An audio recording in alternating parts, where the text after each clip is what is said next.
Hello all and welcome back to Uncharted X. This is Ben and today's video is the recording of a conversation I had with Hugh Newman a couple of weeks back. Hugh is an author, he's an explorer, a conference organiser and a tour host. He runs the great megalithomania.co.uk website as well as the excellent Megalithomania UK YouTube channel. Now we talked about several topics that I don't often get into but do find just incredibly interesting.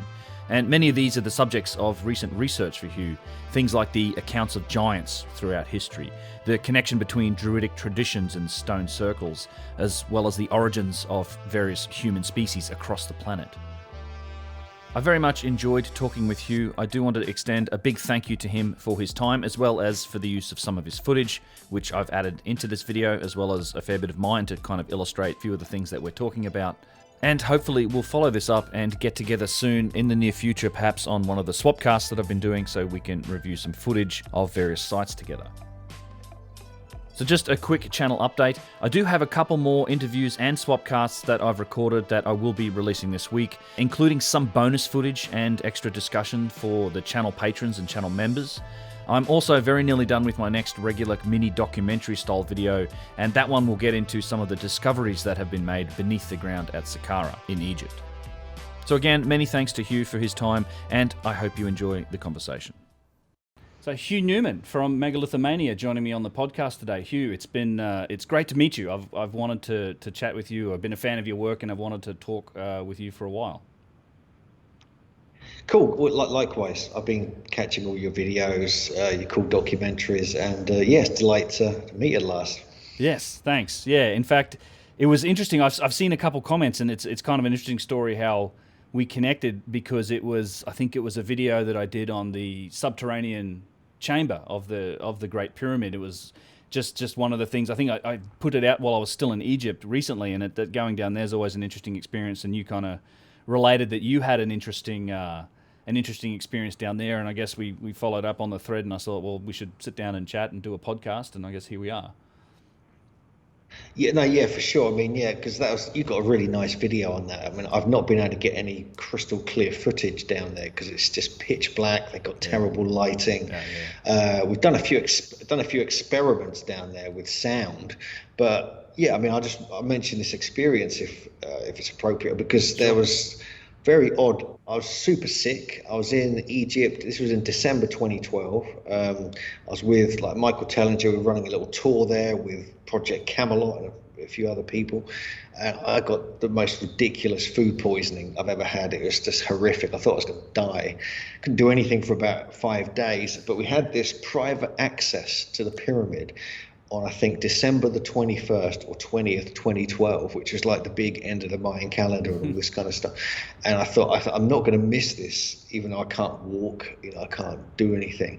So I'd never been in the subterranean chamber, so I made my way down there. It's a real struggle. You know what it's like. Yeah. I got down to the bottom, and I felt immediately, within 10 seconds, I felt a complete healing. Like I wasn't sick. I felt a kind of sense of euphoria, relief, and my illness, which had been debilitating me for nearly a week, disappeared just while I was down there. And I recorded myself saying, explaining what was going on, just to sort of prove it to people. And the whole time I was there, I just had this sense of kind of wellness, which is I thought, whoa, this is bizarre. I couldn't compute what was going on. I thought, well, this is interesting. Maybe it's just sorted me out and I'm going to go out, I'll be fine. But I climbed back out, got out to the entrance again, and it came back hard, and I was sick again, and I stayed sick for two more weeks. And to this day, I've not worked out exactly what happened, whether it was, I certainly had that effect. It was a real experience, but how that happened, I don't know. Whether the subterranean chamber is so, you're on top of this huge geometrical energy device, pummeling healing energy down to a specific spot, and I just was in it, or it was something else, whether you go so deep in the earth, you're away from all the kind of different frequencies on the surface, which may be part of the being sick. I don't know. But yeah, to this day, I've never quite understood that. But it's almost like I had to get sick to actually kind of have that effect. And so it's quite profound, really, especially on that sort of prophetic date. Indeed, yeah, and profound's the right word for that place. It's something I've not looked into for a while. But I have a memory of, and this may have been decades ago even, of seeing people that had done experiments with pyramid shapes and looking at, well, do plants grow better under the, like I think there's something to that. I can't say it's anything I've looked at recently, but I seem to recall, and I know there's some other interesting things about, the perfect desiccation of animals that are in those pyramids. Maybe it's just to do with the atmosphere in Egypt in general, but yeah, I think there's something to it. And I mean, talking to Yusef, and when you go to Egypt, there's a lot of people talk about these things in terms of harmonics and resonance and activation, and the term sort of sound hospital and healing places, because we look at them today, the Orthodox view is very much, well, everything's ceremonial, everything's a temple, everything's a tomb. But when from the Kemet side, that traditional indigenous wisdom version of it, and certainly what Yusuf's father Hakim El Ayawan would talk about was things like, these are sound hospitals. They used some of the resonance that you feel when you're in there, and certainly you can generate standing waves and things like that. He seems to think, there's tales from a long time ago of those being used for healing, for healing. So maybe that might have had something to it. I don't know, but yeah, I have some sympathy about the being sick in Egypt thing. It's hard to avoid when you travel. It hits you a little bit. And yeah, even on our recent trip, I think everybody had nothing that lasted for weeks, but definitely some people struggled. Yeah, you have that. Yeah, that bacteria gets into you, and it happens. Yeah. Everybody out, all exits, no way. It does happen.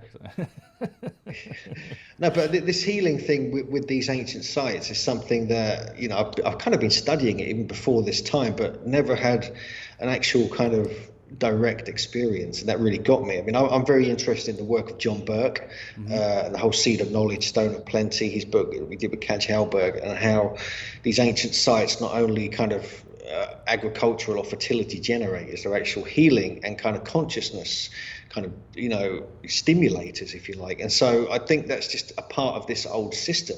All these sites were built on specific spots on the Earth's surface where there was something interesting or liminal, something that was noted by the builders before they decided to build there.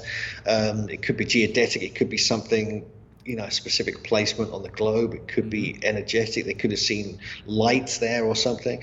And so, yeah, I think there's a lot more to this when you get into this kind of, energy and healing side of it, because it's often, I'm quite, technical in my brain. I kind of want to kind of work things out, mathematics and geometry, all this kind of stuff, engineering I'm interested in. But sometimes you need to have a direct experience to kind of realize, this stuff people have been talking about for this long. Yusef, Hakim, you mentioned, it kind of becomes a reality, and it kind of sinks in, it makes you think again about it. That's such a good point. It's for anybody that's not been to places like Egypt or even Peru, and these these profound places. That was my approach to it. And I've heard guys like Chris Dunn, who's an engineer. He's written books on technology. He's literally about as technical as they get when it comes to some of these fields. He has a great lecture. It's a YouTube video where he talks about it. And I had this similar experience. I didn't know about this till after I'd the first time I went to Egypt. But the first time I approached it, I was thinking about Egypt and interested in the mysteries, heard from Hancock and things.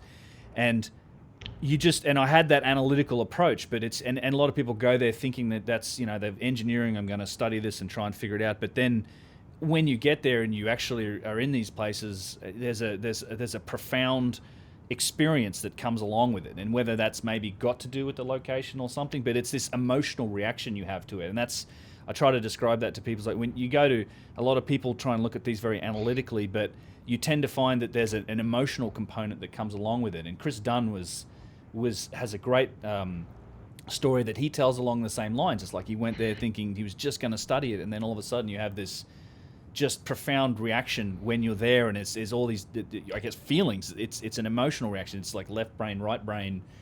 That all comes together in these places. It's an interesting phenomenon. Anyone who hasn't been there, that's something that is why people find themselves going back again and again to places like Egypt and these places. Just that it's that feeling that they give you when you're there in a lot of ways.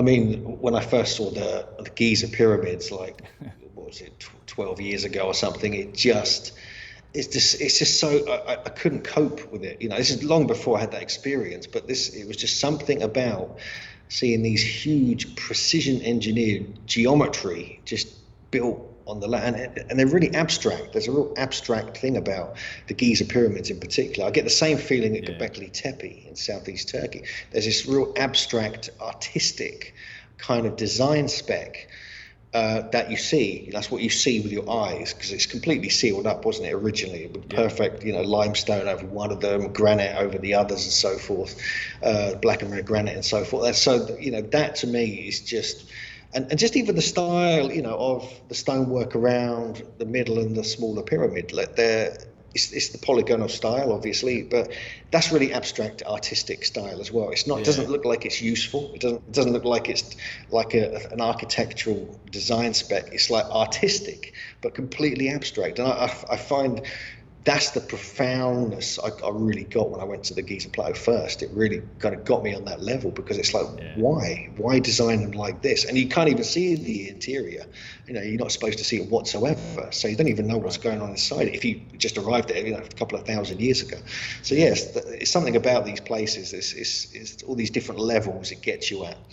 Indeed, yeah, and there's another aspect which is, to me, it's also which makes these things worth visiting and seeing if people haven't, is it's just so far out of our realm of what we normally see. Even to some extent, classical European history, we have this connection to it, and there's these places that we understand, and ancient Rome. I mean, but you go back far enough to Egypt and the megalithic stuff in South America and Central America. I mean, it's just.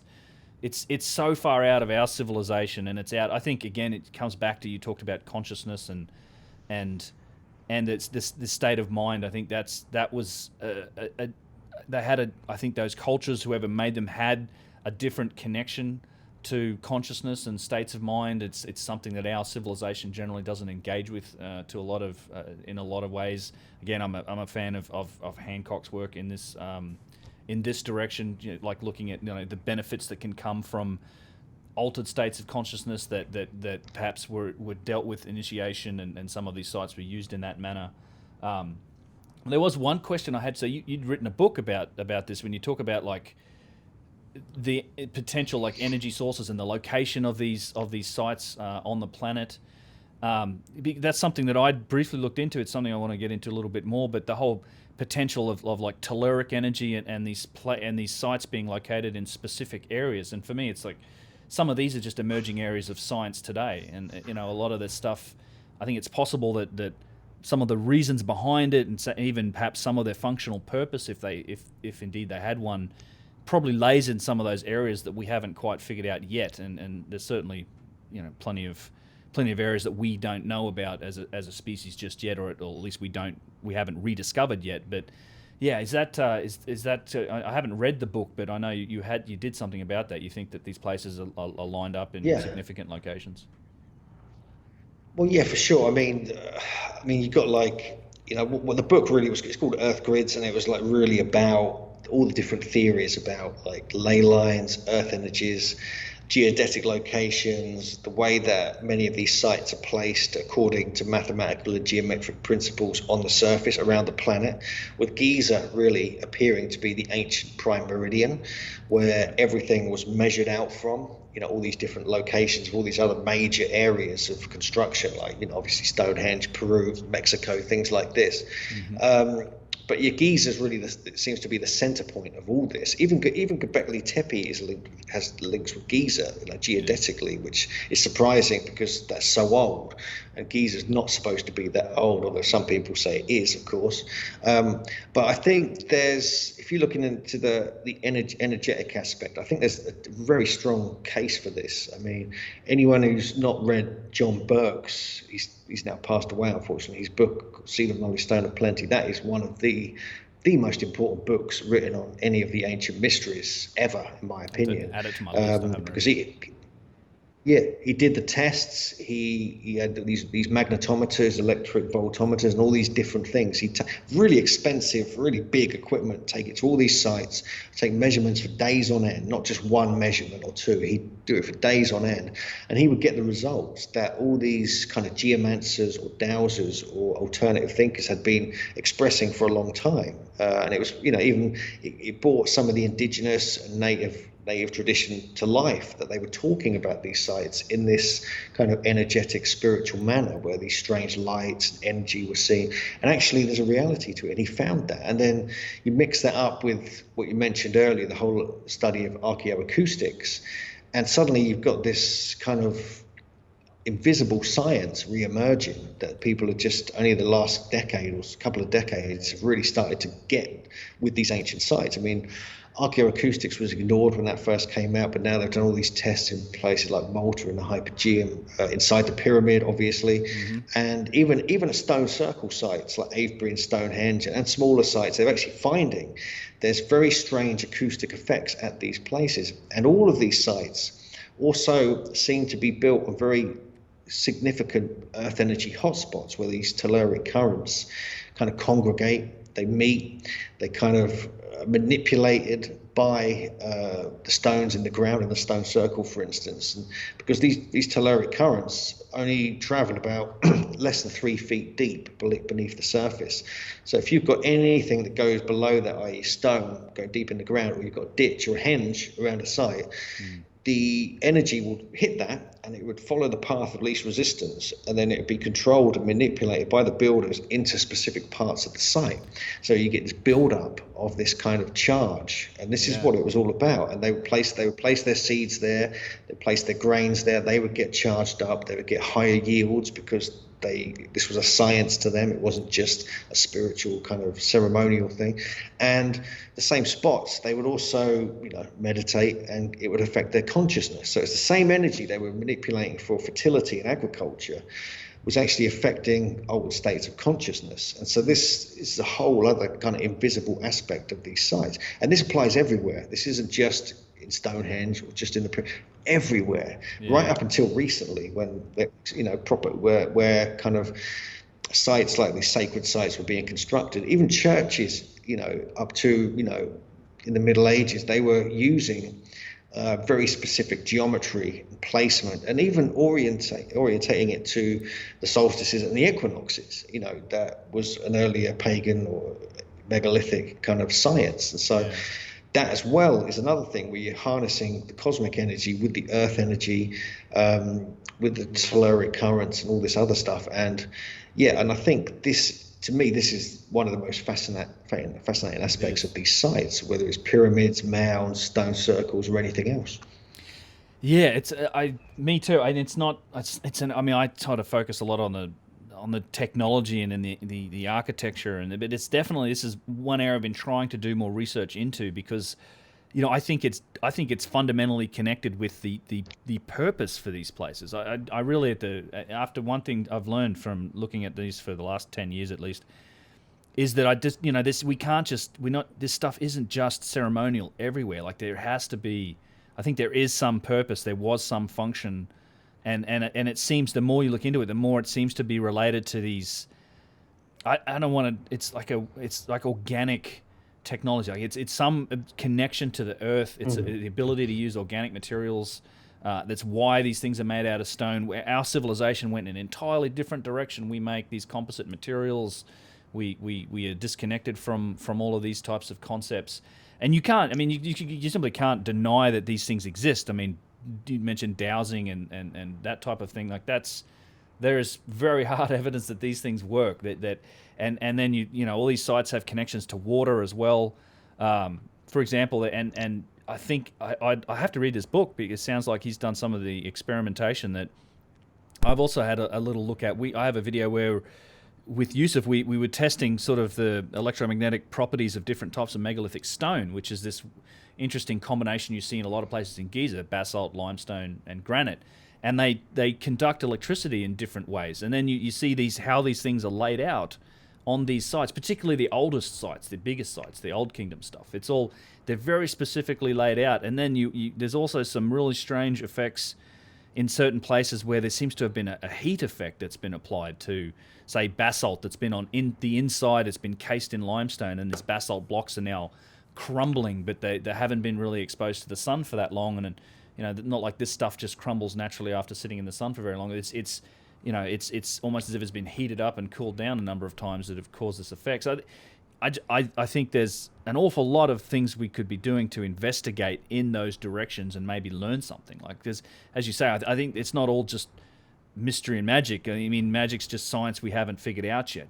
Like this is all stuff that I think we can find the answers to if we were open-minded enough to really put our back into it, if you like, and use all of the science that's at our fingertips to go and investigate it. But it's tough. That these places are often controlled by authorities that are vested in the orthodox story, and you have to be playing along those lines to be able to get access to these places and do these experiments. But I live in hope that'll change slowly over time.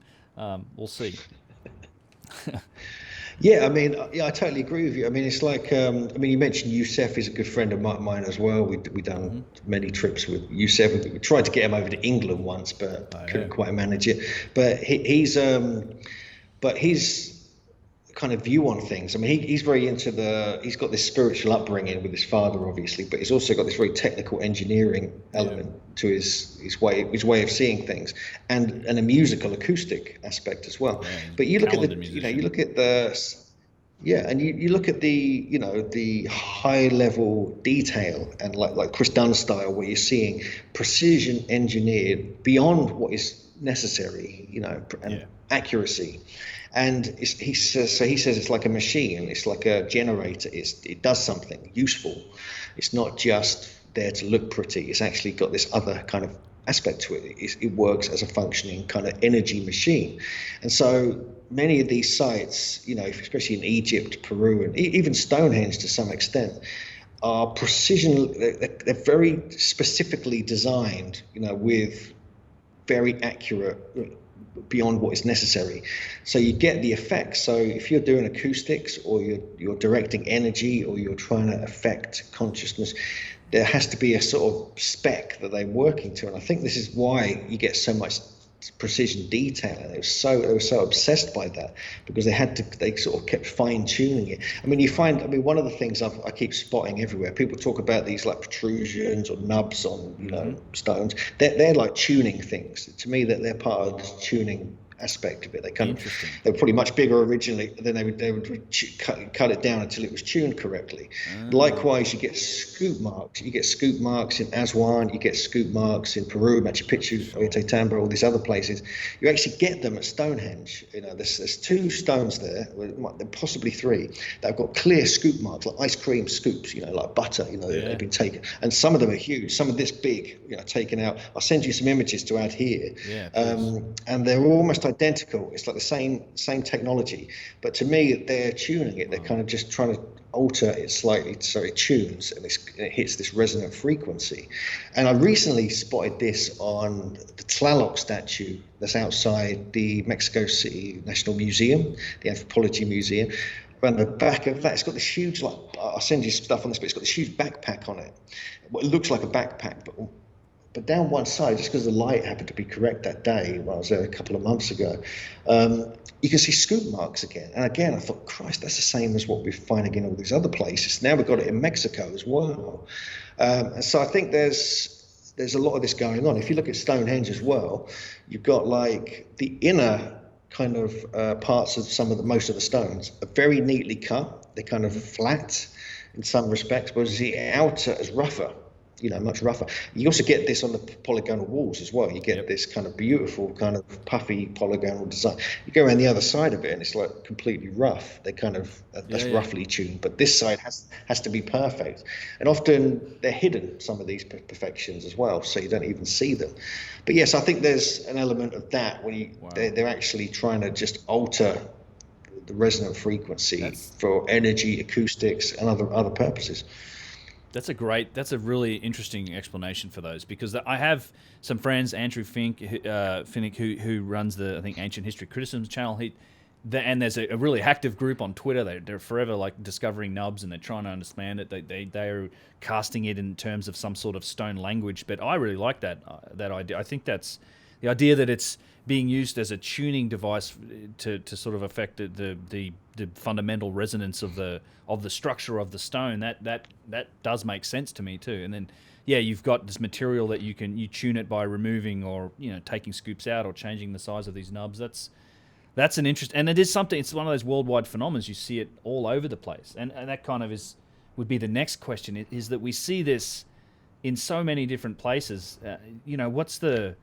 What's your explanation for that? Do you think this was like ancient cultures that were just well connected to nature and some of these fundamental earth science types of things, or do you think it's the remnants of something that of a global civilization that came before? I mean, where do you see all that fitting in from a ancient civilization perspective? Yeah. No, that's a big question, that one. Yeah, this is like I'm very much a fan of Graham Hancock. I'm also a fan of John Michel. He was like my mentor, and he wrote several quite brilliant books, including The View Over Atlantis, and they kind of cross over. John and Graham do in many ways. John's now passed, unfortunately, and they said a similar thing, but clearly there was a global civilization in prehistory at some point, going back to the time of Stonehenge, Peru, Egypt, and all this kind of thing. There's no way there wasn't. I mean, there's clear evidence of diffusion across the planet. Yeah. That is going on. Some areas maybe didn't get much of that, but there's also this idea that they were utilizing, when they were mapping the planet in this deep prehistory, they were actually kind of setting up communication beacons at these sites. So how they did that, whether they were just master kind of telepaths or they were actually traveling constantly, which makes sense to me actually.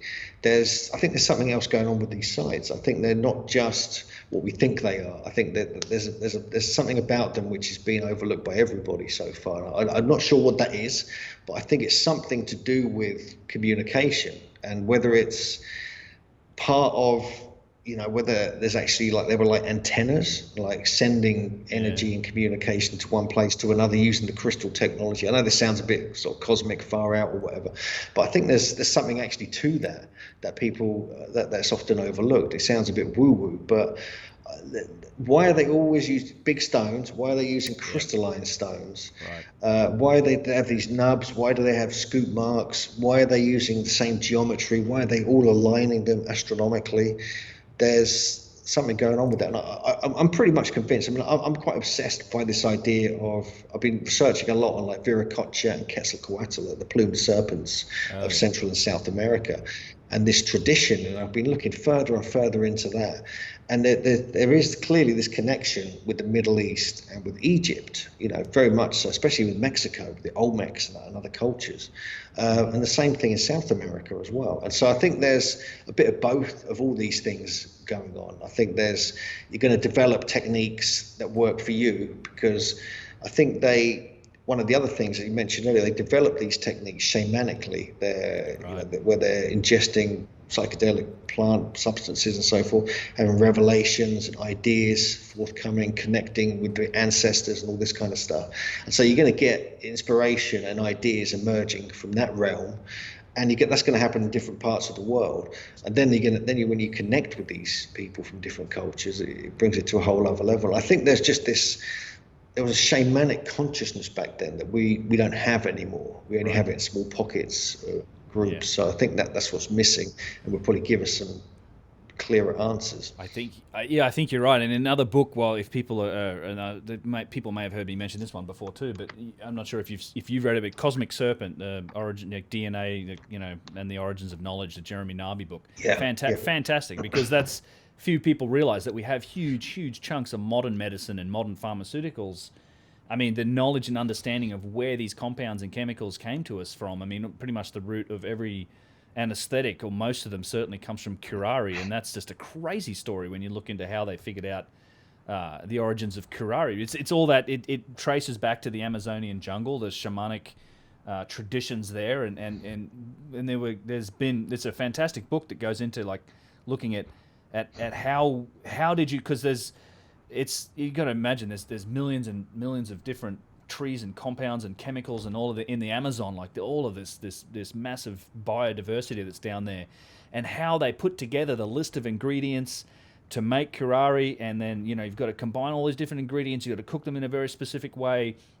The fumes can kill you if you do it wrong, or if you get exposed to them. If you eat it, it does nothing. If you get it in your bloodstream, it does nothing. It only works when it's injected subcutaneously. There's all of these steps that is so improbable. But asking the people down there about how they found this, they took ayahuasca, and the gods told them how to do all this stuff. And we, much of modern medicine is directly taken from the knowledge that's comes from a lot of these Amazonian tribes, and it's that's specifically how they gain this knowledge, how they'll tell you they do it. And it's a incredible book. And like I said, there's, as you said, we don't have this connection to that shamanic traditions, those altered states of consciousness, and a lot of people are rediscovering that now, right? So ayahuasca tourism is booming down there. I haven't had the chance to do that myself. I was booked into Spirit Quest to go down there for a week. I never ended up doing it. I was there to film. I know it's kind of like when I do have the chance, I want to make sure I spend the time to put myself back together afterwards, because I'm aware of all of the I've done a lot of research into it. I'm aware of what it takes, and certainly you can gain similar, I think, benefits with psilocybin and other things. But a lot of people are rediscovering the benefit of these, and it's the pendulum slowly turning around now with clinical trials. Like we're figuring out that psilocybin works wonderfully well with like terminally ill cancer patients. It's I think there's treatments in Germany. There's Rick Straussman and all of his studies with DMT, and there's some remarkable results come out of those things. Not just like benefits clinically, but I mean he's pretty much shown that people, they did these trials with DMT under that clinical environment, and people would come out reporting having seen and had the same visions. They'd seen the same figures. They'd had the same experiences separately, which it's hard to explain if you it's just a hallucination that your brain's making up. There's something else going on with these things, and it's just a lot of this is a case of being more open-minded. I mean, the whole moratorium on psychedelics has been going on since the 60s. It's a weird case of us overcorrecting, which we do in a lot of places in our civilization. We overcorrect with science. It happened in the age of reason with geology. We overcorrected, swung away from catastrophism. I see this happening in a lot of places, but yeah, I think time and effort, maybe we can, an open-mindedness, I think we can learn a lot of stuff. I think we just need to spike each of the government facilities with a bit of ayahuasca. I think that'll do the trick. Yeah, that's another one of Hancock's things that I really agree with. It's like anyone who wants to run for public office must have at least 10 sessions of ayahuasca or something.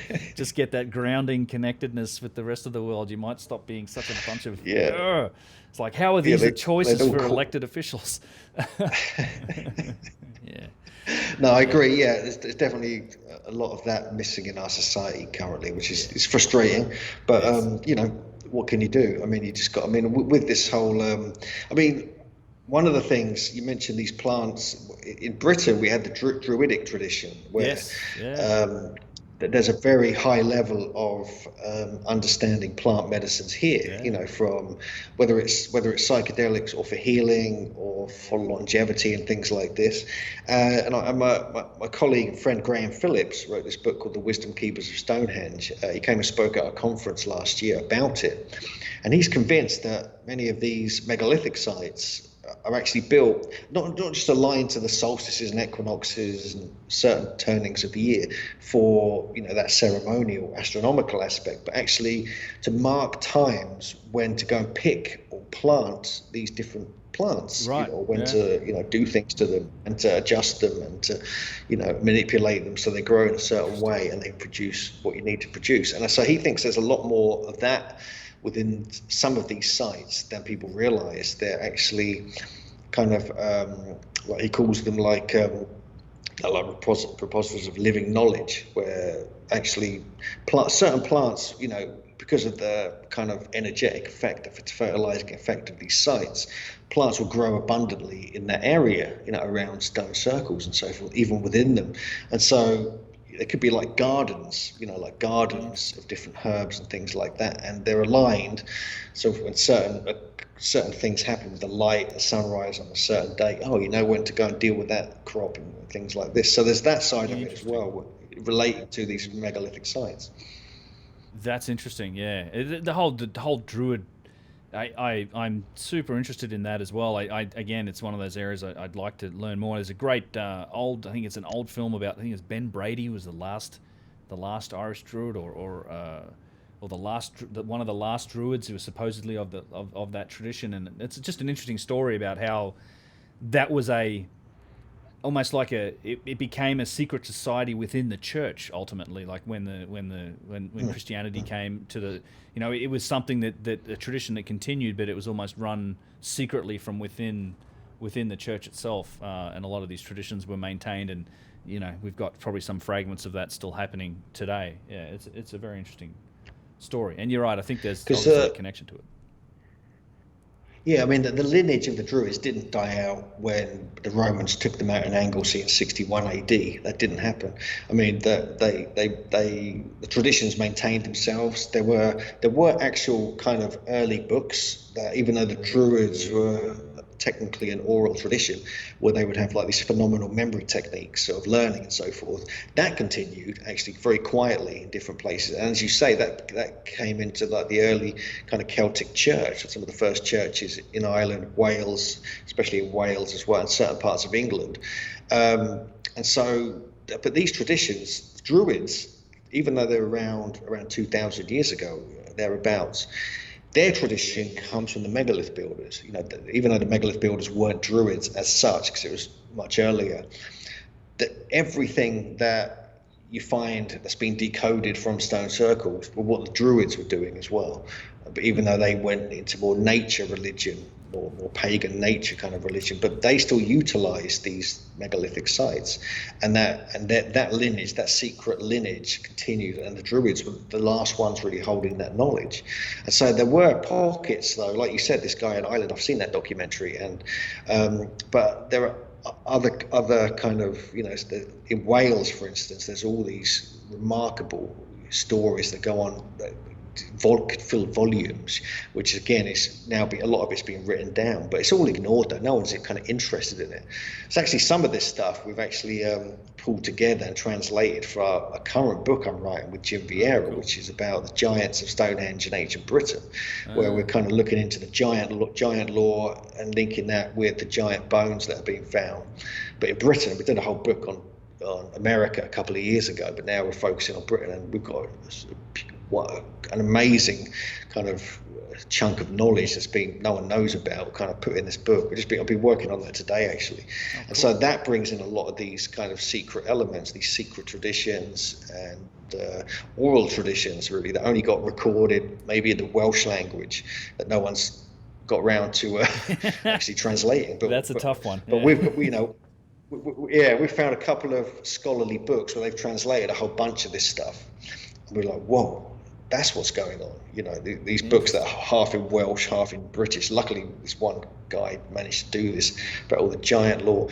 We've translated some stuff ourselves from these obscure kind of British ancient languages. It's very, very interesting. And then you got the work of Alan Wilson, who thinks he's found he's translated a whole bunch of these lost Welsh documents as well. And he's found this whole timeline that goes back to around 2000 BC in Britain, of this kind of druidic kind of knowledge. And like the true history of the origins of Britain as well. So there's a lot more, there's so much of this information which is still hidden now, even though it's kind of available. Right. But there's a lack of interest, really. Really, yeah, I feel that. Although I think I do get the sense that there's more people are slowly becoming more interested in. I don't know. There just seems to be in general, a little bit more interest coming into some of these things. And I do want to. You mentioned giants. I'd love to talk some more about that, because that's one thing where it just seems like what's the summary on giants in general, the story, because is it a different species of humans, do you think, or was it because I sort of go, my perspective on it is this, because you hear about there's so much anecdotal evidence for it, but on one hand, I'm also like, just we need one bone. I know that there's been a lot of findings, there's a lot of reports of it, and it's just like one bone. Because I figure even if we had, it's the same thing as Bigfoot to some degree. It's to me, because if we had one bone or one skull or any one femur, then it would just become part of that fossil record for us. I don't know what the reason, if there's a reason for like the Smithsonian here buying up all that stuff or getting rid of it. And I don't understand. I don't personally don't really understand why, because it's like we know there's Gigantopithecus, we know that there was some large hominids in the past, but it's, and if we found something, it would probably just slot right into this, because we're always finding new subspecies of Homo sapiens and this and that. What do you think was going on, particularly with giants and the connection to these ancient cultures? Yeah, no, that's a good. I mean, it's a tough one. I mean, that's one of the reasons we kind of got into investigating this, because it was really hard to find solid evidence. That kind of intrigued us, because there's so many of these reports. Yeah. And then you got in America, you've got all the newspaper reports. You've got thousands of those. You've got the Smith, but the thing is, you've got people like the Smithsonian, and you've got universities, you've got other kind of institutions, and they have records, very clear, concise records of discovering giant skeletons and bones up to 10 feet tall in some cases. And so the fact is, and they measured them and they photographed them. We've got some of the photographs in our previous book. And then the Smithsonian took them all away. And so that's it. There was a kind of, there's two aspects. There's one, you got in the late 1800s. We did a whole chapter called the Smithsonian Files in our previous book, looking at the kind of how the cover-up took place, and it was like an unfortunate sequence of circumstances where there was political, religious, scientific agendas, and plus manifest destiny taking place, where the white man was thought to be superior, so they could take over the Native Americans' land and push them onto reservations. And they kept finding all these stunning artifacts, these 8 or 9 foot skeletons with these powerful kind of ruling elite skeletons and burials, these huge geometric, very sophisticated earthworks, pyramids and mounds, and it didn't fit with their manifest destiny agenda. So they kind of anything that made them look more superior than the current white man who wanted to take over everything, they put it brushed it under the carpet. But we've got data actually in the Smithsonian annual reports. 2 of them, we've got like 17 accounts written and recorded and excavated by Smithsonian archaeologists, talking about bones between 7 and 9 feet tall. And they had them, and then they took them away. And so then one of the agendas as well is that they would send out people to collect all the Native American bones, especially the skulls, especially large skulls, and bring them back to the Smithsonian. Then they disappear. Then you had NAGPRA that came in, the Native American Graves Protection and Repatriation Act, that came in 1990. And that was a good thing in a way, because it was, the Native Americans were taking back all the burial skeletons and everything else that had been on display. The problem is all the giants bones and that got taken and put away, and it became illegal to dig up or have bones or skeletons, other such things in your possession to this day. And so we've got tons of photographs, loads of photos of these bones, these skulls with measurement things next to them. So it is a reality. It's not all made up. Clearly there are some newspaper reports that would exaggerate. We have a similar thing going on in Britain and in different parts of the world, where it just doesn't. I mean, we've actually got photographs in Britain and I've seen a 7-foot skeleton in Britain that's 2,000 years old. It's on display in a museum in Yorkshire, and so and there's another one on display in London, which we've seen as well, some bones anyway. And so it's just a case, there's very small amounts of physical evidence, but there's enough with the scientific, archaeological, proper measurements in excavations to make this a reality. But who these were, we can go into more detail if you like. There's different theories on that. Well, and it sounds like there's good provenance on a lot of these records too, particularly if it's the Smithsonian themselves recording some of it. Yeah, I mean, I can see how that would happen. I mean, to some extent, we have that. It's not the same full-blown manifest destiny that I'm sure was going on in that case, but the whole, the whole Clovis First doctrine is a modern-day example of the same type of thing. It's like we're going to dismiss any evidence that's contrary to this prevailing belief, and almost Egyptology and archaeology Yeah. today in general has a touch of that, where it's just like, this is anything. I mean, my good examples go Göbekli Tepe. Like it makes me laugh to this day, the fact that once that came up, they didn't redate civilization. They just changed the definition of what it meant to be hunter-gatherers. Now it's because that was never building megalithic stone circles and these huge, and it's a huge site. People don't realize how big, how much of it's still underground. But they, instead of saying, well, no, okay, because to me, it's pretty obvious this is civilization. You require civilization to build something like this. But instead of changing the date of civilization and pushing it back to go in line with the dates for Göbekli Tepe, it's like, well, no, now we're going to tweak what it meant to be hunter-gatherers. These guys got bored on the weekends, They just wanted to do some stonework with their buddies, get away from the women, put some 10-foot, 10-ton megaliths up. Yeah, just it's too easy being a hunter-gatherer. I understand.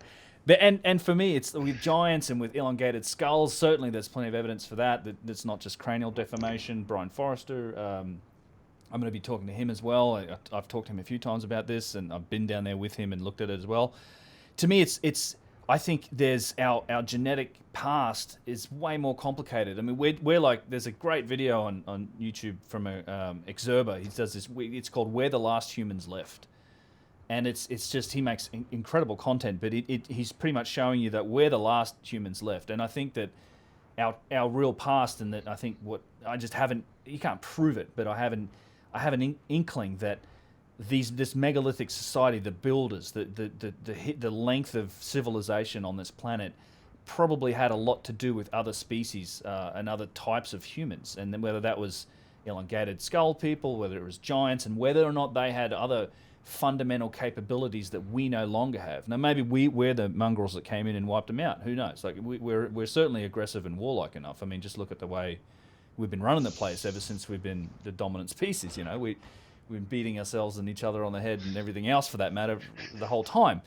I don't know. Maybe that's what happened. Maybe we're just the, we're the ones that knocked them off. I don't know. It's possible, but I think there's a lot of that stuff is tied up in this, and with giants, because I get a lot of people suggest when you look at megaliths and giant things and pyramids, it's like, the giants built this. I'm like, you can't. I don't think you can simply explain all this stuff just with assuming people were bigger and stronger either. Like, there's a degree of we talked about precision earlier. There's a degree of precision that requires just some sophisticated technology to make. It's not just brute strength and giant people. Like that, you can't explain everything. Just simply with that. Yeah. So, but it's, I wonder about the lack of it and the lack of like acknowledgement. Maybe hopefully one day there'll be some guy in the Smithsonian that's going to change things, and they'll dig through the archives and they'll pull this stuff out, because it's like we don't have we're away from the manifest destiny thing now. I'd like to think we're slightly more enlightened, perhaps a little bit, than we were. Slightly on the path, let's say, and in some ways. In some ways, we take it way too far too. But, that's the question, because it's not something I've done that much research on. I'd like to do more. That's why I asked. But yeah, is that what you think is going on too? Do you think that's the connection to these megalithic sites? You think that's the giant connection to history? Yeah, I think there's an element of that. I mean, we don't go out all out and say giants built everything. We're not too much, but there's an element of that, I think. I mean, if you look at, when you start looking at the traditions, the folklore, the kind of oral traditions and stuff, everywhere.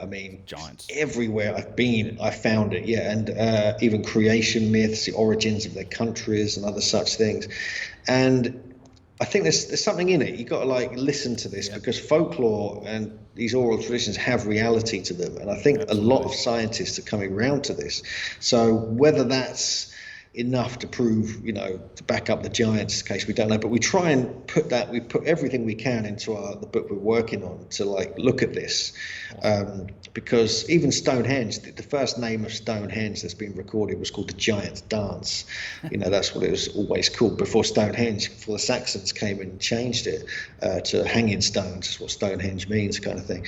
And so you got things like this, but we've found, we've got reports of skeletons 9.5 feet tall, 14.5 feet tall, 7 foot tall, within a few miles of Stonehenge, in the burial mounds that are around the Stonehenge landscape. And so, hang on a sec, what the hell's going on here? So when we found these accounts, we were like, whoa, some of these are 700 years old. We've also got like things like in Salisbury, the nearest town to Stonehenge, you've got, since for the last 700 years, they've been parading an 18-foot giant effigy around their city once or twice a year for 700 years. And one of the names it was later given was St. Christopher. And St. Christopher, if you look in, I don't know if you know about this, St. Christopher, we do a big analysis on this in the book, was actually a giant. And he was from the Bible lands. He was actually a Canaanite giant from the Bible lands, like a Nephilim or an Anunnaki or whatever you want to call them. But Nephilim is probably the correct. And he carried Jesus across the river, and he became famous. He's in all these churches in Britain. And what's a Canaanite giant doing being paraded around near Stonehenge for 700 years? Yeah. To me that's something going on. There's like a connection there that's maintained itself through tradition. But yeah, and you mentioned the different types of humans. I mean, even in Britain, we've got you got the classic kind of modern human, which really came from the Beaker people, they're called, but they were like a very robust, quite tall, taller than average, robust, powerful skulls and jaws and high cheekbones and solid skulls, round skulls. But before them, the Neolithic people before them, they kind of came over in the Bronze Age, the early Neolithic, these so-called European Beaker people. But they were megalith builders. They're the ones who probably did most of Stonehenge and a lot of the stone circles. But before that was the Neolithic people. They did like the long barrows, some of the early stone circles, some of the cairns and other structures, standing stones and so forth. But they were milder, kind of smaller people with slightly longer, thinner skulls. And they've become known. Maria Wheatley's done a book on this about they actually slightly elongated the skull. Some of the royal elite did, but this is a very early culture. This is like very earliest phase of Stonehenge. And so there's two different types just in Britain that we're aware of. But you've got these kind of ones that were even earlier than that. This is the classic Cro-Magnon. These go back to 44,000 years. Yeah. And there's tons of these have been found along the coasts of southern Britain, in Wales. You've got them all over Europe and France and so forth. And these were up to 7 feet tall. And they were around 40,000 years ago. So hang on a sec, why isn't this mentioned? Why is this being, if you start looking into the anatomical history books and trace and find the earliest ones you can, often in different languages, in Latin and so forth, you've actually got records there that the Cro-Magnon were 7 feet tall. That's how big they were. And they were all over Europe. They were doing this, doing that.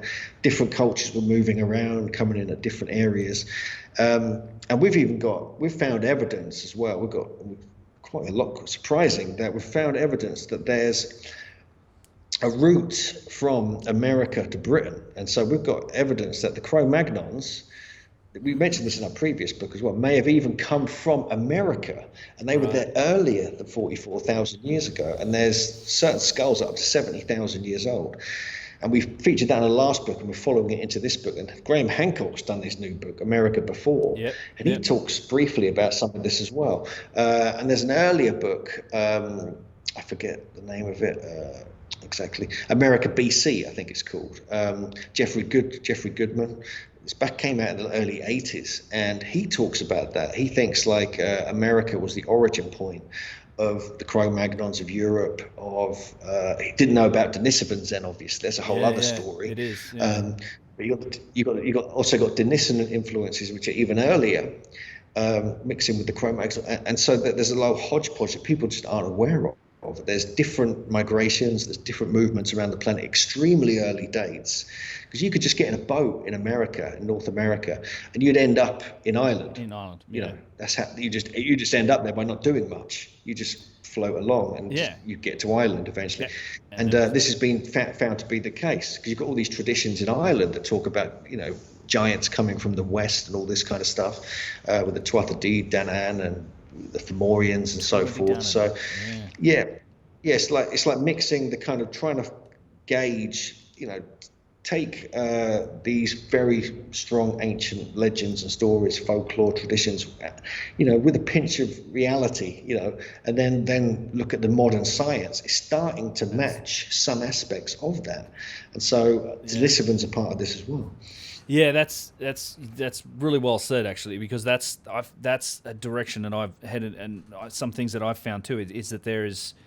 The more we get into it, there's like all of this corresponding evidence that's coming from some really modern science that's supporting the things and these grains of truth, as you like, that are contained in these ancient legends and traditions from all around the world. I mean, it's you mentioned Graham Hancock, his book, the Cerruti Mastodon site's a good example of some form of hominid occupation of the Americas as much as 120,000 years ago. Definitely. In fact, there's been an update about that site recently that is pretty much conclusively shown that yes, this is the result of tool use and hominid, because that was always a bit of a speculation with that, but it's evidence that there was something going on as far back as 120,000 years or 130,000 years in the Americas. And for me, the other big angle on all of this stuff is the cataclysm, the catastrophe, the evidence for some massive issue. And we now know that, of course, the Younger Dryas, there was this catastrophic period that really changed the surface of the earth, and nowhere more than the Americas, really. Like, that was when that happened 12,900 years ago. I mean, it's raised. This was the event that helped raise the sea levels 400 feet or 100 meters or more than that. And it truly changed the surface of the earth in the Americas. So any real trace of anything that was going on here would have been wiped away. The same thing that would happen if something similar to the Younger Dryas happened today to this continent. But yeah, I think there's a lot of evidence, and certainly possibility to the fact that something could have been going on in the Americas that may have been the origin for some of this stuff way back in time, and then whatever was here was, I think, in a lot of ways erased when the cataclysm hit. Because, I mean, I've talked to, I don't know how much you've gone into some of the Younger Dryas stuff, or the Carolina Bays is a really interesting topic when it comes to that. I mean, Antonio Zamora's got these incredible slides where you can look at this quite literally saturation bombardment that happened. And I think the Carolina Bays are connected to the Younger Dryas, most likely as the result of an impact onto the Laurentide ice sheet. But, for whole areas of that East Coast, like thousands of miles, was just, you couldn't have been outside and survived this. Like, it may have had a significant hand in the megafaunal extinction, just the shrapnel damage from the ice that was coming in, and all of the things that have now formed the Carolina Bays that were all, again, modern science, LiDAR imagery. We're discovering these massive cataclysmic landscapes that we had really no idea existed until now. We're looking at them through this lens of new technology, and it's like, holy crap, something happened here, and we're able to go back and sort of do some dating on it and things like that. But it's that history of story, the story of history of story. It's not as set in stone as we think it is. I think it's a weird. I don't know what happens in our society. Like, we grow up and we have a desire to be able to know our place. I think as a species, it's like a fundamental tenet of what it means to be a person in our civilization. Like, well, okay, we're smart, we're intelligent, we're ahead of everyone else. We're standing on the shoulders of everyone that went before us. We know what happened in the past. We're confident in that idea. I think it's it's almost like a key component to being a modern human. But I mean, I think the more you dig into this stuff, the more you realize, like, that whole story, it's like, it's on very shaky foundations. Like, there's way more to it, and we really don't have much of an idea about what happened in the distant past. And it's quite likely that there was something way more sophisticated and complicated going on, not than just people banging on, flint tools and the whole Neolithic Stone Age. Yeah, no, I agree. Yeah, and you mentioned this the Younger Dryas. I mean, that's pretty solid now, that whole theory to me. Sure. I mean, I think Hancock kind of championed it and put it out there. He got it out there to a wider audience when he brought Magicians of the Gods out. But this, you go back to you mentioned the megafauna. They're getting extinct. possibly through the younger Dryas. Well, there's actually Native American tradition that states the same thing, and this goes back to the work of Vine Deloria Jr. He was a mentor. He's like a Native American scholar, activist, and teacher, professor. He died like 12 years ago, but he was the mentor of Ross Hamilton, who became our mentor for our book Giants on Record, and he wrote the foreword. He helped us with the book, and one of the things I was reading through loads of old Vine Deloria's work, and he talks about a time which is possibly the time of the Great Cataclysm, and it was called the Dark Tent. Mm-hmm. That's what it was called. That was the traditional name for it, where the whole sky became dark. It was like being in a dark tent. This was the time, he said, not only did the megafauna get wiped out, but so did the mega-sized humans. Right. There were times before the Dark Tent where men, giants, would herd mammoths like we herd cattle.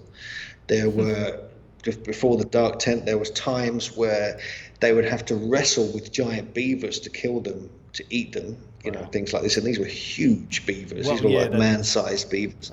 Like and you get more stories like this. And so, and he says this all happened at the same time. This is the time when all the animals shrunk over the next couple of thousand years, and it was a relief to everybody.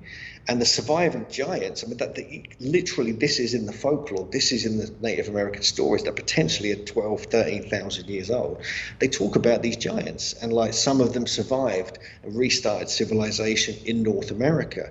And it was them, and then humans started to shrink after that. That's when and then the Clovis was sort of starting to happen at that time. But before that, there was these indigenous giants. And this is all like in very early recorded traditional Native American tradition, and it's not made up. A lot of this was put into books like 20 years ago, before the giants thing was a kind of popular thing. And so there's elements of that just, if you look at the traditions, they all match up with this as well. With this whole cataclysm. Yeah, there's no end to it. It's not just Native American. I mean, you find references for that type, and particularly cataclysm as well. It comes from almost even our culture, our religion. It's the Book of Revelations. It's almost like an eyewitness account of this angel sounded the horn and the flaming mountain came out of the sky and hit the rivers and the land. Like there's so many of these. Almost every you can't like poke a stick at any ancient religion and not find a tale, an origin story that talks about cataclysm, fire or flood, and then their ancestors sort of barely living through it and them having to restart civilization again. And it turns out that's what happened. Like there was, whether it was fire or flood, I mean, pretty much you weren't escaping this. And even the Aboriginals in Australia, which would have been probably the least affected anywhere on the planet, but even they have stories of these massive, their Dreamtime traditions talk about all that, all giant floods, and that's a whole other area I'd like to do a bunch more research into, because I think there's connections to cataclysm in that culture as well, and they've been there for 50,000 years at least, sort of witnessing it all. But yeah, there's the other aspect, we talked briefly about it, but your longtime colleague Andrew Collins and his work on the Denisovans or the Denisovans, one thing that's fascinated me about that, and you say they came even earlier than Cro-Magnon, is that there's some evidence that they were able to use tools and forms of technology. That whole Denisovan bracelet that's out there, that's a really interesting find. It's like they've drilled through a jade, or I think it's some form of stone bracelet that's got a hole that's been cut in it. We can still see tool marks on it, and this must date back to what, 60, 70,000 years old. So it's, I think we have a misconception of some of these other precursor humans in some ways. We can't just say that, they were just all cavemen, thumping things on the head with sticks and rocks. I mean, I think it's quite possible that they were just as clever as us and just as able to organize, and I think there's a lot of possibility in that direction. Anyway, it's just, I'm not that much of an expert in it, but you've given me a bunch of good pointers on books that I'm definitely going to go and have to read after this now. So, yeah. Yeah, I mean the Denisovans. I mean, there's something about them which is kind of newish kind of stuff. I mean, they keep digging into the Denisova cave. They've got evidence in Tibet now. They've got other areas, but there's even evidence. I mean, not only with the giants of North America. That's a big thing that we wrote about in our book back in 2015. I think it was now. It's quite a long time ago. And Andrew was doing it at the same time then, and we kind of we used some of his material in that, because we realised the finger bones And I think the two teeth that were very large. They were much bigger than they should be for a standard human. So there was an assumption, well, maybe they're giants. And more evidence has come out sort of suggesting that these were very large, very powerful individuals. They weren't just standard-sized Neanderthal-type humans. There was a whole other thing going on with them. You mentioned the technology, but their migration and the fact that they're in like up to 3% or 4% in some places of DNA in North America, the northern regions of North America, suggests there was definitely an influx. And these could be the genes that were the giant genes that kind of spread. Right. And there's even evidence. This is thanks to Andrew. He's dug into all the old academic papers, the really hard to find things, and presented it. And we've used some in our new book. There's even evidence of possible Denisovan or Denisovan DNA finding its way into Europe and Britain, which is very, very tiny amounts, but there is something going on with that. And I think more is going to come out when more tests are done. And whether it seems likely it came from the East, through Russia and Europe and so forth, but there's so much, seems to be a lot of unrecorded migration from the Americas to Europe, especially Britain. You kind of naturally end up in Ireland if you're coming over from North America on a boat. There could be Denisovan DNA coming that way as well. And so, it's still being researched. So let's just got to wait really and just see what else they come up with. But I mean, the fact is, it's a whole different type of human. So if the Denisovans are like a different type of human that had never been noticed before a few years ago, then maybe there's others that we're not even sure about, don't even know exist yet.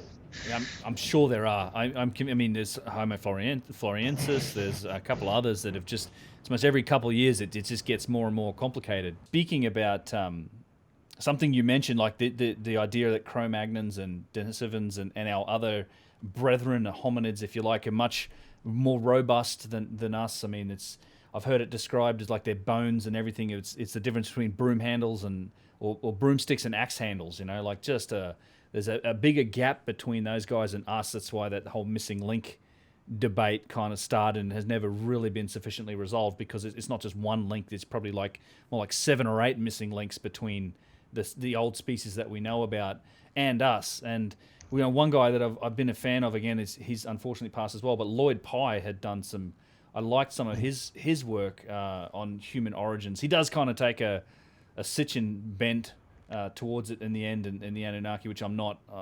a huge believer in, but I do like his analysis in terms of looking at Australopithecines, and there's some, and he also presents really strong evidence for things like a modern case of Bigfoot, or some potentially still living descendant that's come down that line, that has these strong connections in the footprint evidence and all these other things that suggest an evolutionary path that may or may not still be living today. And kind of our role in all of that is still a little bit questionable. Like our connection to all of that's still a little bit questionable, I think. I mean, we're as humans, we're definitely creatures of this planet. Our mitochondrial DNA, it's the same tree of life. Like we're from this place, but there's some interesting. So I think there's some interesting work to be done on the DNA side of this, and I know guys like Brian Forrest has been trying to get DNA results looked at for his elongated skulls, and they found some unknown elements to that. So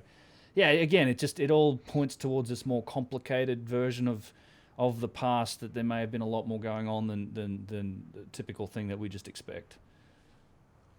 Yeah, that makes sense. I mean, one of the things in North America which gets me, it's not just the Denisovans and the different types of human that could go back into a very early epoch, but what we've been quite closely looking at the actual kind of accounts of, like, if we're talking about giants, these giants. I mean, some of the skeletons, the way they're described by anatomists and other such things when they were discovered, were extremely kind of like powerful, kind of almost bodybuilder, superb kind of posture skeletons with like almost royal, regal look about them. And the thing is, there's like almost like an elite were breeding between themselves in the North American traditions, the Native American traditions, most certainly. So they maintained this kind of DNA lineage of this kind of royal elite class, and these became the giants, or these may have even been descended from the people who survived the cataclysm, the final remaining giants who survived after the megafauna extinction and so forth. And somehow, right up until the early 1900s, these people were still in existence. They were witnessed by some of the American presidents. They were documented by various writers and artists and photographers and so forth. The Osage Indians, for instance, and some of them, they actually sometimes even had their own villages separate from the commoners, and they were 7 feet tall, 8 feet tall, and that's the way it was then. And this was like, you look into this is Ross Hamilton and Brian Deloria both wrote a lot about this.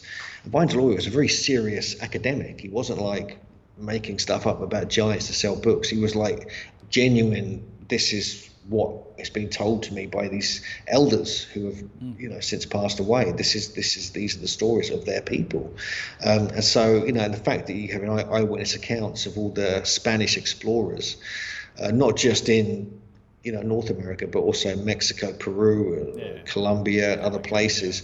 They were witnessing live giants and battling with them.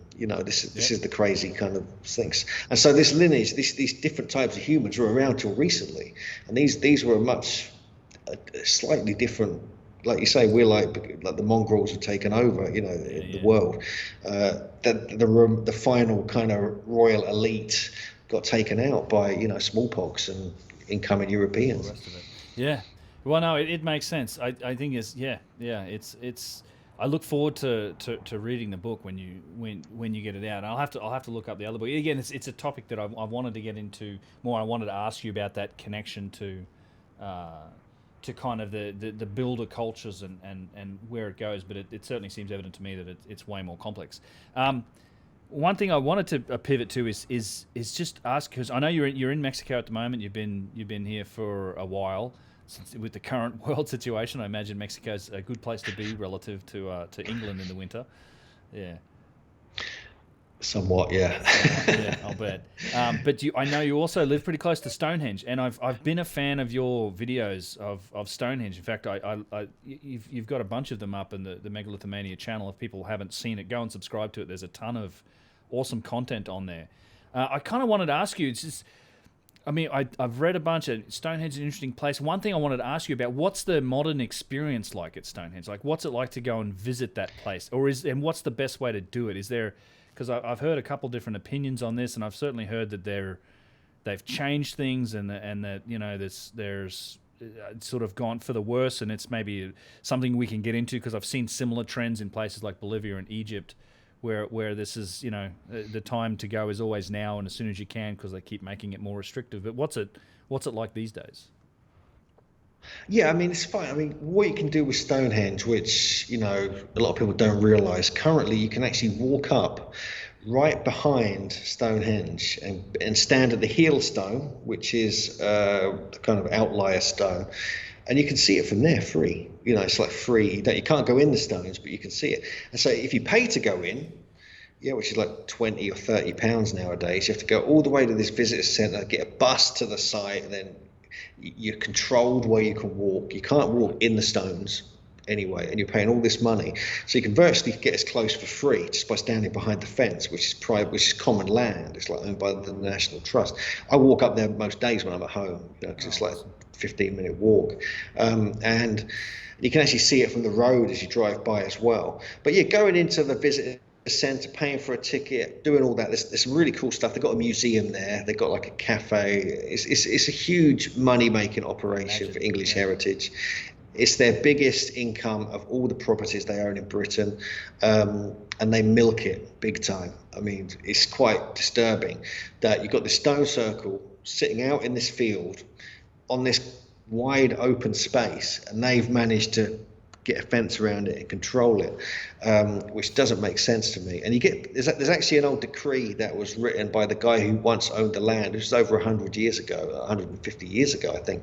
And he said that he sold it on the condition, this is to English heritage, that they were called something else back then, that anyone could go and visit Stonehenge for less than the equivalent of like 10 pence or like 15 cents of a dollar. And that's it. So English heritage people have bought that with them, this decree. He said, hang on a sec, I can pay you this much and go in. And their excuse is inflation. So now it's £30 or £28 to go. But there's actually a common law thing where you can just walk into the stones, jump over the fence, walk into the stones, and they can't do anything about it. Okay. Because it's and if the security try and touch you, they're not allowed to. They can get done for assault. So there's ways to get in if you're really cheeky. But the other way to do it is what we often do, is wait for the solstices and the equinoxes, where they let people in for free in the morning.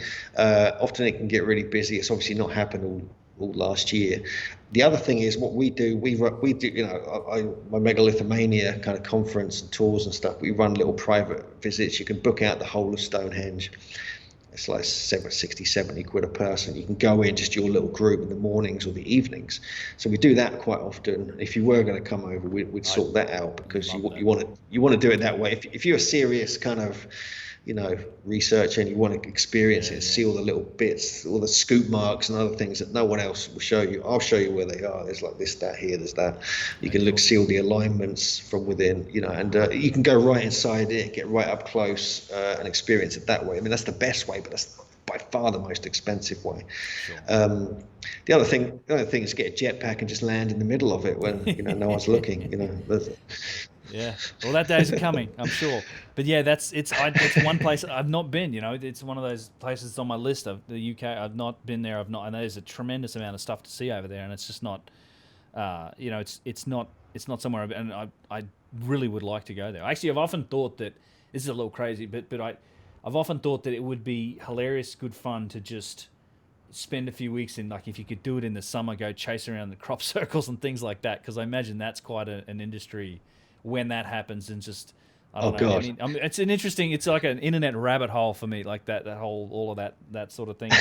It seems like it would be a good time chasing that. Yeah, right. Yeah. It just. I mean, I do that. Go ahead. Sorry. I get excited by this. The crop circles are actually what got me into all this stuff. I've got to admit that I was living in the eastern side of the country, in East Anglia, in Cambridge, and I kept hearing about it. I was into, like, when I was young, I was really into the paranormal and UFOs, esoteric kind of stuff when I was like a teenager and all this kind of thing. And it was the crop circles that drew me into the megalithic landscape and made me realize, wow, actually, all the megalithic sites are equally impressive as the crop circles. I mean, obviously, a lot of crop circles are being exposed as man-made and all this kind of stuff. But even with those, you know, I've got to admit, I mean, I go every summer. I'm out all the time going to crop circles, filming them, getting my drone out, doing all that. I love it. It's just a kind of summer project, but I've been going to visit them for 20 years, and like I've looked into this really quite deeply, and there's a prehistory of crop circles that go back hundreds of years, I've heard the same even thing. Thousands of years. Yeah, and so there's the whole phenomenon now, which is a lot of hoaxing and land artists creating them. There's a reality to it that is based upon a genuine, very strange phenomena, which is actually being found all over the world. It's not just in Britain. You have traditions in other countries that talk about these fairy rings in Ireland. You have in the 1950s and 60s, you had a whole bunch of them in Australia. You get stuff. You get ice circles in some countries. You have remote fields in the middle of nowhere. People see this swirling kind of energy, and next thing you know, there's a crop circle there, like in remote, like the middle of Illinois or somewhere like this in North America. And so there's a genuine phenomenon to it. And the weird thing is, in Britain especially, they always occur near megalithic sites. They're always in the vicinity. They're always like, if you check all the alignments between stone circles, often they're on the lines between them, and all. It's like, what the hell? So there's a real unusual mystery to that originally was a real mystery. Now it's been taken over by, I know people who make them, for God's sake, you know, I know who they are, you know, and so it's a bit frustrating, but yeah, that's a funny, very interesting phenomenon. Well, it is, yeah, and I thought it was all, you know, before I started looking into it, I thought it was just all, you know, just hoaxing and stuff. But turns out you're right. There is a real history of them, and some of them in particular are very, very hard to explain. There's you in fact you can't. And yeah, it seems to be based on there's something else going on there. I just think it'd be fun to do exactly what you say you're doing, which is run around in a summer project and document. I think that'd just be a great time. Yeah, it's definitely. I'd put that on the card. I'd love to get over there and do something like that. At least, yes. See something like Stonehenge with you. That'd be awesome. Um, but yeah, there's one other. I mean, you see, I was going to say that when you talk about like the whole experience of visiting these places, it's something I've noticed too, just anecdotally for people, is that even on the last trip to Egypt, they're sort of tightening the screws on what you can and can't do. I mean, it's understandable in one degree because you've had the right before. Let's just forget about 2020, but the rise in tourism on a lot of these places, and I guess they're looking to preserve and protect, which is important. But at the same time, I feel like a lot of these things they belong to everyone. Like you should have a decent amount of access to it. But I've seen over the years places like Pumapunku and Tiwanaku, they've slowly adding ropes and directions, and Machu Picchu it used to be a free for all. Now it's a directional thing. You have to go a certain way through them, and even now the pyramid's roped off. So this was new to me this year. That the Great Pyramid they've put up a rope around it. You can't. The guards yell at you. Of course, you're with Yusef, fine. You can hop over the rope, do what you want. But if you're there on your own, then you get yelled at for crossing the rope. You can't get right up close to it. It's the rope's a meter away from the first sort of the first of the courses. So that's it's just I don't like that trend. It's a bit unfortunate. But as always, I'd say the time to visit these things is now before they shut them all down and you have to look at it behind glass or something, which I think ultimately may be the way these things go. But I mean, it's just changes. I did hear something about the laws in England, whether or not is there some proposal to change those rambling laws? Like I know that's always been the ability for people to walk on places. I know it's public land.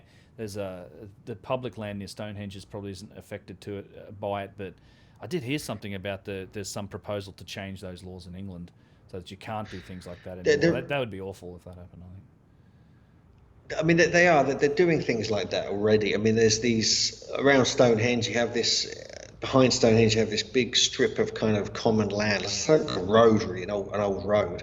It's no longer used really as a road, but you get all the travellers and kind of hippies all parking on there in their camper vans, and they're fine normally, but. And it's common land, so they're allowed to do it. They have rights to park there, but they keep bringing all these laws in and excuses by the local government to remove them and lock it all up and build all these gates. And now because of COVID, now because they're trying to protect, they claim they're trying to protect the land. They want the grass to grow properly and stuff like that, so you can't walk on it. So there's all these little restrictions keep popping up. Yeah, for sure. And now they're trying to build this tunnel under Stonehenge. Under the Stonehenge landscape, and actually goes directly under my house, incidentally, and so I'm not having that basically. So that's going to become like a pristine landscape, but it's going to stop anyone being able to see the stones by just walking to them, or driving by them. Which is like the brilliant thing that when you're driving down to the West Country, this is the main road going through. Yeah. You can just see it, and like everyone slows down, so this traffic's really slow and really gentle. 2-lane traffic, one either way, and it's actually great. It's brilliant. Everyone slows down, appreciates it, has a look at it, gets the photograph, moves on, and everyone, no, we can't have a slow road in England. It's like, no, actually you can, because it works and it's perfect. And people can park up, they can walk behind the stones without paying. See it, So as it is, it's perfect in my opinion. They can't restrict because it's public land, some of it. National trusts allow ramblers and other such things, but during the solstices and equinoxes, they're now tightening up, stopping people parking anywhere near, so they have to walk miles to get to it. People come and park in my car park now. They're like 10 cars piled in there. That's the way it works. But the same thing. I mean, being in Mexico, I've noticed it here as well. But this is mainly because of COVID. They're stopping people climbing certain pyramids. There's some you can climb. Other such things. They roped off parts of Teotihuacan. You can't climb the Sun Pyramid at the moment, things like that. I managed to turn up at Teotihuacan a couple of months ago when no one was there. It was spooky. There was like 20 people in the whole place or something. And I went to the Quetzalcoatl Pyramid. There were no guards there. So I went around the back and I looked all around. And my latest video I just published is just looking at all these megalithic blocks that came off the back of the sides of the pyramid. Plus, I found another tunnel entrance which hasn't been reported. So they've dug it out, put a gate on it, but it's not in the official documentation on the tunnels that I found around the front, which I've not been able to get in. I've been trying to get in there for years, and we just wandered in there and had a look around. But so one of the things, if you want to get to see the sites properly, it's great doing the tours. I run tours. I love taking people to these places and showing them things they're not going to notice otherwise. But if you've got a chance, do little solo missions, you just wait around till no one's around. You can go get in and do all the little things that groups can't do. And so I'm utilizing those kind of cheeky kind of access skills to kind of get into place. But no harm is done. I'm a genuine researcher. I want to see what's going. I want to document it. I want to see what's there. I want to get JJ works on the symbolism to see if there's any interesting things that haven't been published.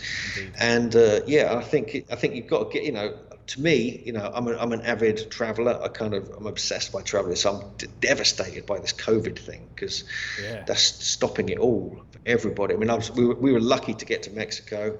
I'm grateful we made it here. We're pretty much stuck here for a while, and it's just the way it is, unfortunately. But hopefully by the end, middle of this year or later this year, things will be back on track.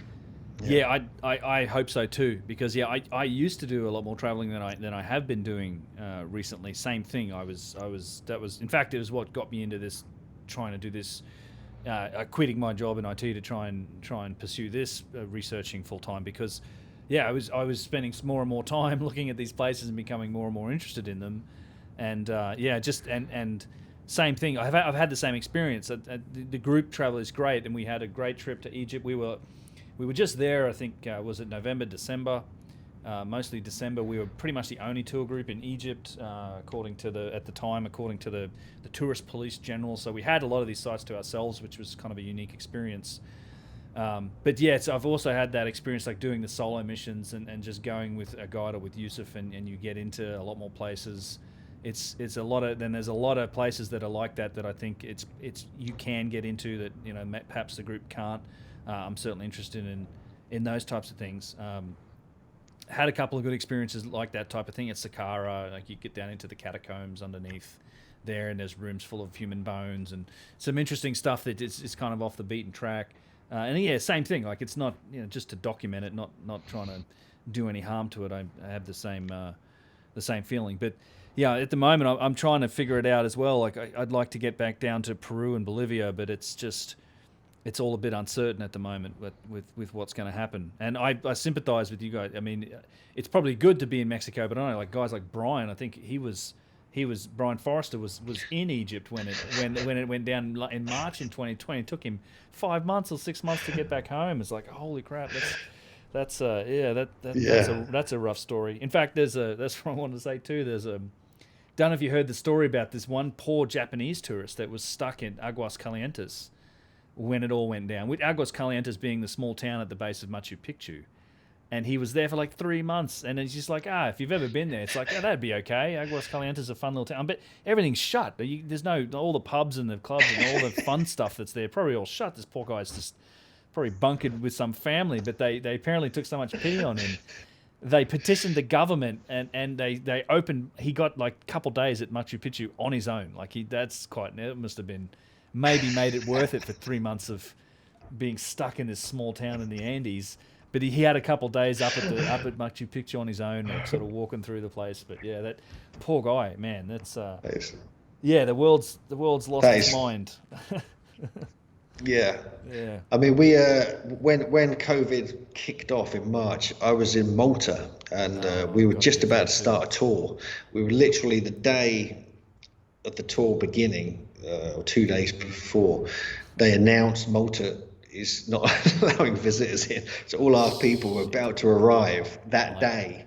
And so, and I was aware of Brian. I knew he was out in Egypt. He's supposed to go to Israel as well. That never happened. And so, but I was there, and it was just, oh my God, this is happening as we speak. There was no cases in Malta when we arrived. And then the day before the tour started, 2 days before, there was like 3 or 4 cases, and they started closing down the country. And I'm like, oh, really? So we've had to postpone it once. We've had to postpone it twice now, so it might be in 2022. So and all our other events, our conference got postponed. It's super frustrating. I mean, Zoom's great to do conferences with. I'm doing stuff with Ancient Origins website, and stuff like this. But man, it's like, these like-minded people, we've got to like hang out and explore and share ideas and stuff. And I think it's really kind of a struggle for some people who are kind of people, want to be out there meeting people. So no, I bet. Yeah. And in fact, well, that's another Malta. I had plans to get there. I have a good friend who lives in Malta. I've had plans to get there too. It's affected me too. I had, I had been spent a couple of years planning and trying to grow the whole thing I'm doing, and then it was just like my plan for this, like last year and this year, was to do much more travel and research and stuff too. But yeah, it's sort of put a pin in that as well. Although I'm trying to see what we can do. I got to say, it was really refreshing to have the group of people that we had in Egypt, just because it is possible. You take the tests and you go there, and it takes a certain type of mindset too for some people that are willing to go through all the hoops and the things you have to jump through to travel. So we had a really good group in Egypt of people that were just knew it was an adventure. And we had some hiccups, the cruise got cancelled because we had it booked. It was all the cruises in Egypt were cancelled, the Niles cruises, and then they were on again, and we had a ship and we were ready to go, and then like 2 days before the damn cruise was supposed to start, they pulled the permits for everyone. And we're like, shit, so we had to adjust on the fly. But people, they all realize that's just the risk of trying to travel in 2020. But yeah, hopefully this year, like you say, 6 months or so, maybe it'll start to open up again. I'd like to think so, because there's a lot of those places I'd like to visit and get back. No, for sure. Well, hopefully, yeah. Let's just cross fingers, hope that all works out. But I think there's, But there are sort of good sides to this. Like in Britain, for instance, we had the lockdown. It began in like March or April, and it was actually strangely kind of good. In a weird way. Like all the sites had a break. Everyone had a break, and it was actually really good weather, which is unusual in Britain, for almost the whole time. It was like an early summer, so everyone was actually, we're just having a break, a holiday. All the sites, suddenly all the grass grew back, wildlife came back into some of the kind of more larger archaeological sites.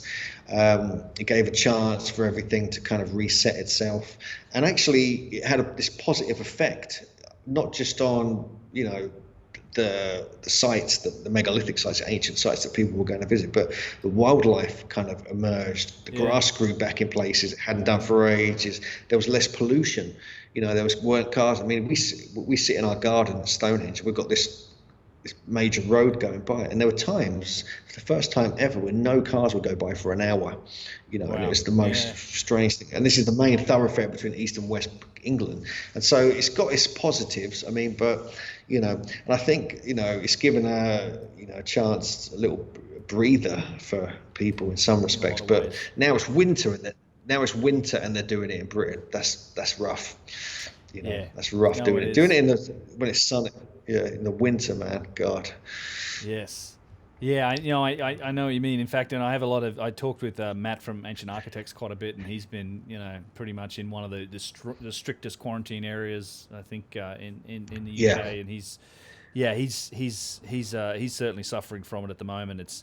It keeps going on for him. It's unfortunate. And I mean, Australia. I mean, all I can say is thank God I'm not living there, because you couldn't get. Not that I could go home if I wanted to at this point, but you couldn't really get in or out of the place forever. They just locked down the whole country, Australia, New Zealand, and even if you could manage to travel, it's a 2-week quarantine when you come back. It's like it's certainly a change to the way it's been. So I don't. I'm just doing my best to try and get around it a little bit. I guess you can travel. It depends where you are, but there's possibilities, and hopefully in the next 6 months, like we said, things will open up a little more. But yeah, cool. All right. So I don't know. Maybe we can. I was just going to say this has been really good. where can people find you? What's the best way if people want to learn some more? What's the best way they can get a hold of you? Yeah, they can. Yeah, I mean, I've got.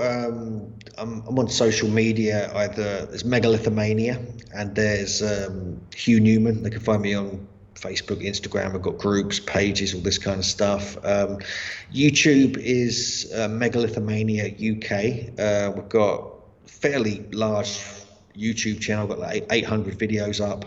It's got, I mean, I'm doing a lot of YouTube at the moment because there's not much else to do, and I'm doing a lot of because we're in Mexico. I'm actually like creating videos on as we travel to places, so if people want to see what is going on in Mexico at the moment. We found some really interesting things in various places, which to me really fascinating, because it's like showing this megalithic side of Mexico that people don't realize is at the foundation of a lot of these sites. Obviously, we have the Olmecs, we have obviously Teotihuacan and places like that are quite megalithic, and you've got places south of Mexico City which are actually Olmec sites, which people don't realize is actually Olmec sites, like Chalcatzingo, and there's a couple of other places down in Guerrero and Morelos.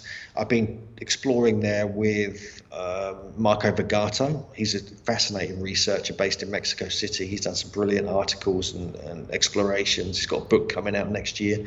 So I've been doing a few sites with him. There's a place called Chimalacatlan, which no one goes to. It's really hard to find, but it's got megalithic platforms, completely different to Mayan and Aztec and any other stuff. There's a site called Tecotzingo, just outside Mexico City. That's got Peru style precision steps carved out of solid rock and bowls, and like almost like Chicana crosses, and like no one knows about this. I've got a video coming out on that next week, with some good aerial footage. And so so we're doing a lot of this on our YouTube channel. We just encourage people. I mean, I think in this current climate, we encourage people to watch our videos, because it provides a sort of certain income, a very low income, but it's actually like helps us a lot. Plus, it's like armchair traveling as well, and so people get a chance to see stuff, that they're not going to be able to go to see at the moment. But we've been, so mainly it's YouTube channel. They can catch me on social media. The website is megalithomania.co.uk. That's our kind of website for our conference and our tours. We have a few updates on there, but we mainly have that as our kind of foundation of what we are, what we do. People can kind of catch me on social media and YouTube and stuff. So I'm out there. They can find me. Excellent. Yeah, and in fact, I love the style of videos. Again, another recommendation for me to go and subscribe and check out the YouTube channel, because I've been a fan of it and subscribed to it forever. I watch a lot of your content. It's yours and JJ's. In fact, Megalithic Maiden, I think it is, for her on YouTube as well. She produces great videos as well. I was going to say too, is if you're interested, I know we discussed this, but I'd love to get you in on one of the swapcasts We've been doing this thing with the Brothers of the Serpent recently, where we've been because I'm sure you're in the same situation with I have so much raw footage from all these places that I've been to, and it's impossible to get it all into a video. So, we've been sitting down and doing these kind of long format looks at a certain place or here and there, and sit there and just discuss it and talk about it. And if you're interested, I'd love to get you in on one of those, because I'm sure you've seen tons of things in Egypt. We're not just restricting. It's not just Egypt either. It's South America. I've actually got a lot of footage from the Yucatan region in that area, and in fact, I'd love to talk to you about that at some point too, because that's for me. There's question marks about megalithic foundations of a lot of that stuff, and I haven't got enough experience down there, and I haven't seen enough yet to really understand it. And I imagine you've seen a whole bunch more of it, and you've probably spent a lot more time on those sites than I have. So, one of these days, if you're interested, I'd love to get you on one of those shows. No, for sure. I mean, the swapcast sounds great. I mean, with Mexico, like I said, it's I've been coming here since like 2003. I've spent a total of probably over a year here of my life. Wow. This might get a bit longer, by the looks of it, it might continue. But And me and JJ are obsessed by the Olmecs. That's the main Mexico thing. We're obsessed by the Olmec. We've been at all the Olmec sites. We've met locals. We've been taken to sites that no one's been to on private land. And we've seen artifacts no one's seen. We've got all this kind of footage. We're obsessed. We're writing a book. We're starting a book about it as soon as I got this Giants one done. And but yeah, even in the Yucatan, we're finding megalithic origins, foundations, and dates that go much further back than people realize. Even down in Campeche, down at places like Calakmul and Becan, we're finding similar things. And we're finding Olmec influences in places they shouldn't be as well. And so this is something, over the next, January on our YouTube channel was Mexico month. And I think February is going to be Mayan month. We're going to look at Mayan sites because there's a whole thing going on here that it's much older, it's much more mysterious, and it's not just all about Chichen Itza and Tulum. There's a whole other thing. These different groups of Mayans, they were completely different. They're different styles, Olmec influences, even evidence of influences coming over from different countries. It's clearly here. And JJ's been spotting that because she's an expert on the symbolism. So that's where we're focused now. That's what we're going to be doing a lot on YouTube and pushing that out there because, Mexico is like my second home pretty much. I love it here. Yeah, awesome. I'll bet. Well, this has been great. Thanks very much, Hugh Newman. Appreciate it. Thanks, Ben. I appreciate it. Yeah, cheers. Awesome.